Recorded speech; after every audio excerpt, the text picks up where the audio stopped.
Hey guys, what's up? I'm Noah. This is Analog Resurgence, and today we're looking at 620 film and asking, can you shoot that?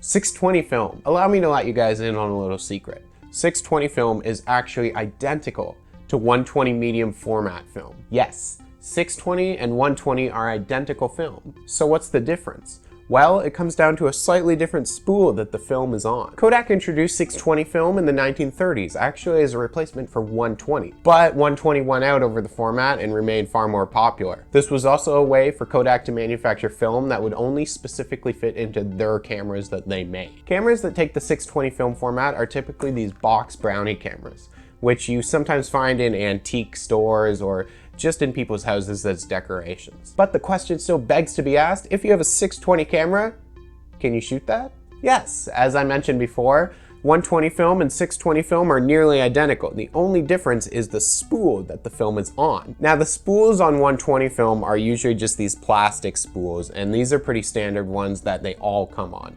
But 620 spools are usually these older metal spools. Now you can typically find these metal spools either online, or if you're lucky and you pick up a 620 camera, sometimes they might just have one of these old metal spools in the camera still. Now the difference beyond plastic and metal is that 120 spools have a little bit of an extra bump at the end of each side of the spool, which means that they won't fit into 620 cameras unless they're on these flat and metal spools. So if you try and put 120 film into a 620 camera, you'll see that the spool just won't quite fit. There are some alternatives. You can either buy 620 film that is just 120 film rolled onto metal spools for you. And this is nice because of course, these are just ready to shoot right out of the box. Now all you have to do is pop them into your camera. Or you can buy your own 620 metal spools. And then in complete darkness, all you have to do is roll the 120 film onto a new metal spool. But of course, that requires you having a darkroom and a little bit of a knowledge on how to do that. Now I can cover that in an upcoming video,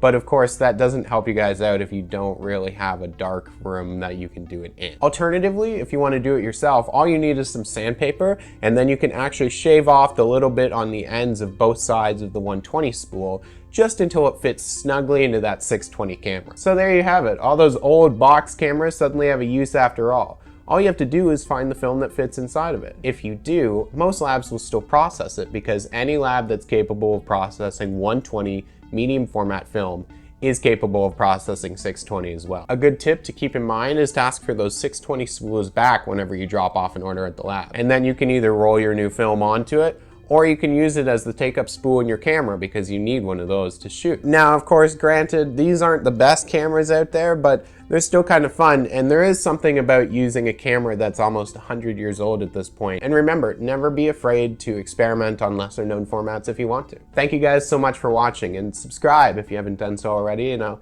continue to keep updating with more analog content every week from a variety of formats and histories and different cameras and all sorts of things, just to get you guys out there and shooting. Thanks for watching, and I'll see you guys soon.